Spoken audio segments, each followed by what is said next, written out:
How to stop Instagram story posting on Facebook. Hey everyone, welcome back to the channel. In today's video, I'll show you how to stop Instagram story posting on Facebook. So now without further ado, let's get started. So here, first thing first, open the Instagram app on your phone.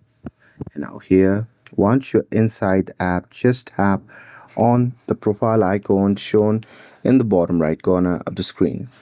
And now here, once you're inside the profile section, just tap on the three dash icon shown in the top right corner of the screen. And now here, once you're inside the settings section, just tap on account center. And now here, once you're inside the account center, you can just tap on connected experiences option. And now here in this section, you can just tap on this option that says sharing across profiles. And now here in this section, you can just select your Instagram account, and after that you can just toggle off this option that says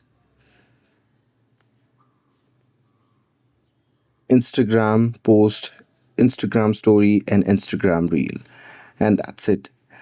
With this, you will be able to turn off automatic posting on Facebook, and that's it. With this, if you found this video helpful, then don't forget to like, share, and subscribe to get updated for more videos. Thanks for watching, and I'll see you in the next video.